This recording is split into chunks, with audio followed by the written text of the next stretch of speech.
Hello friends, இன்றைக்கி தெரிந்து கொள்ளும் பக்கத்தில் நம்ம என்ன பார்க்க போகிறோம் அப்படின்னா, தற்போதைய தங்க விலை நிலவரம் என்ன. ஸோ யூஎஸ் ட்ரேடிங் செஷனோட முடிவில் வந்து தங்க விலை என்னவோ அப்டேட்டாக இருக்குது. இப்போ வந்து லைவில் வந்து என்ன ப்ரைஸ் வந்து போயிட்டுருக்கு, இந்த மாதிரியான எக்கனாமிக் இன்ஃபர்மேஷன் வந்து இந்த ப்ரைஸ் வந்து மாறிச்சு. இதுக்கு மேலே எந்த மாதிரியான இன்ஃபர்மேஷன்ஸ் நம்ம கவனிக்கணும் அப்படின்ற பற்றின டீட்டெயில்ஸை இந்த வீடியோவில் பார்க்க போகிறோம். வீடியோக்கு போகிறதுக்கு முன்னாடி சேனல் யாராவது சப்ஸ்கிரைப் பண்ணலாம், சப்ஸ்கிரைப் பண்ணுங்கள். அப்போ தான் நான் போட வீடியோஸ் தவிர உங்களை வந்து சேரும். ஓகே, ஸோ கோல்ட் ப்ரைஸ் வந்து பார்த்தீங்கன்னா ஒரு ரவுண்ட்ஸ்க்கு வந்து $18 வந்து முடிஞ்சிருக்கு. நம்ம ஒரு காசுலாம் சொல்லி பார்க்கும்போது $74 குறைந்த ஒரு ஸ்டேஜில் வந்து முடிஞ்சிருக்கு. ஸோ வந்து நம்ம யூஎஸ் ட்ரேடிங் செஷனோட மிடில் வந்து பார்த்தீங்கன்னா கிட்டத்தட்ட $100 குறைந்த ஒரு ஸ்டேஜில் போயிட்டு இருக்குன்னு சொல்லி பார்த்தோம். ஸோ இப்போ அதில் வந்து கொஞ்சம் வந்து இம்ப்ரூவ் ஆகி $74 குறைந்த ஒரு ஸ்டேஜ் வந்து முடிஞ்சிருக்கு. ஸோ ஏற்கனவே வந்து நம்ம ஊரில் வந்து ப்ரைஸ் வந்து இன்க்ரீஸ் ஆன மாதிரி தான் வந்து ஈவினிங் ப்ரைஸில் அப்டேட் பண்ணியிருக்காங்க. ஸோ இதுவுமே வந்து பார்த்தீங்கன்னா கிட்டத்தட்ட $100 வந்து நாளைக்கு கம்மியாகிறதுக்கான ஒரு சான்ஸ் இருக்குது. ஸோ இதுக்கடுத்து நம்ம சில்வர் ப்ரைஸ் அப்படின்னு சொல்லி வந்து பார்த்தோம்னா ஒரு கிராமுக்கு வந்து 49 காசுகள் குறைந்த ஒரு ஸ்டேஜில் வந்து முடிஞ்சிருக்கு. யூஎஸ் டாலர்னு சொல்லி பார்த்தோம்னா $27.31 வந்து சில்வர் ப்ரைஸ் வந்து ட்ரேடிங் வந்து முடிஞ்சிருக்கு. ஸோ இன்றைக்கி வந்து இந்த கோல்ட் ப்ரைஸ் பொறுத்த வரைக்கும் வந்து பார்த்தீங்கன்னா ஃபஸ்ட்டு வந்து யூஎஸ் ட்ரேடிங் செஷன் வந்து ஒரு பெரிய ட்ராப் நடந்துச்சு. அதுக்கு ரீசன் என்னென்னா யூஎஸோட எக்கனாமிக் டேட்டா வந்து பாசிட்டிவாக இருந்துச்சு. ஸோ யூஎஸோட எக்கனாமிக் டேட்டா பாசிட்டிவாக வந்த ரீசனால டாலர் இண்டெக்ஸ் வந்து ஸ்ட்ரென்த் ஆச்சு. அதனால கோல்ட் ப்ரைஸ் வந்து ட்ராப் ஆச்சு. ஆனால் இதுக்கு இப்போ வந்து பார்த்தீங்கன்னா டாலர் இண்டெக்ஸ் வந்து 89.41 இருக்குது. அதாவது 0.03% வந்து டவுன் ஆன ஒரு சிச்சுவேஷனாக தான் இருக்குது.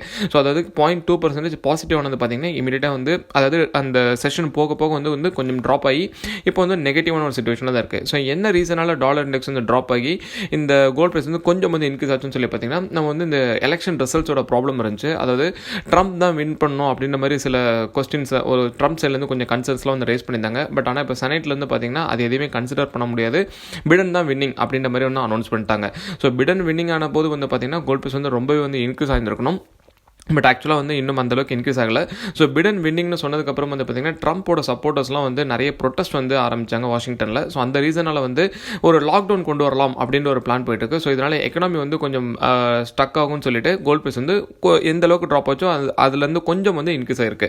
ஸோ இன்றைக்கி வந்து இந்த ஒரு ஸ்டேட்டஸ்னால தான் வந்து கோல்ட் ப்ரைஸ் வந்து கொஞ்சம் வந்து புல் பேக் ஆயிருக்கு. நாளைக்கு ஏர்லி மார்னிங் ஈவெண்ட்ஸ் அப்படின்னு சொல்லி வந்து பார்க்கும்போது ஆஸ்திரேலியோட ரிப்போர்ட்ஸ் மட்டும் வந்து 10:30 ISTக்கு முன்னாடி வர வேண்டியிருக்கு. ஸோ ஆஸ்திரேலியோட பேலன்ஸ் ஆஃப் ட்ரேட் ரிப்போர்ட் வந்து வர வேண்டியிருக்கு. ஸோ இது வந்து கொஞ்சம் வந்து கோல்ட் ப்ரைஸ் வந்து சேஞ்ச் பண்ணுறதுக்கான சான்ஸ் இருக்குது. ஸோ இதுக்கு மேலே நம்ம கவனிக்க வேண்டிய இன்ஃபர்மேஷன் அப்படின்னு சொல்லிட்டு பார்த்தீங்கன்னா வேக்சினேஷன் பிளான். அதாவது யூஎஸில் வந்து வேக்சின் வந்து டெவலப் பண்ணியாச்சு. பட் ஆனால் வந்து எப்படி வந்து வேக்சினேஷன் கொடுக்க போகிறாங்க, அந்த மாஸ் வேக்சினேஷன் பிளான் வந்து யூகேல கொண்டு வந்திருக்கிற மாதிரி இன்னும் யூஎஸில் வந்து எதுவுமே பிளான் பண்ணல. ஸோ அந்த ரீசனால் வந்து பார்த்தீங்கன்னா இன்னுமே வந்து எக்கனாமி வந்து ஒரு ஸ்ட்ராங் பூஸ்ட் வந்து கிடைக்கல. அதுக்கு அடுத்து வந்து பார்த்தீங்கன்னா கொரோனா வைரஸ் கேசஸ் வந்து இன்னுமே வந்து அதிகமாக இன்க்ரீஸ் ஆகிட்டு இருக்கு. New strain of corona virus வந்து யூஎஸில் வந்து ஜாஸ்தியாகவே போய்கிட்டு இருக்கு. அதுக்கப்புறம் வந்து பார்த்தீங்கன்னா சைனாவோட நடக்கிற ட்ரேட் இஷ்யூஸ். ஸோ வந்து சைனாவோட நிறைய ஆப்ஸ் வந்து யூஎஸ் கவர்மெண்ட் வந்து கேன்சல் பண்ணுறாங்க. அதுக்கப்புறம் நிறைய ட்ரேட் டீல்ஸ் வந்து கேன்சல் பண்ணுறாங்க.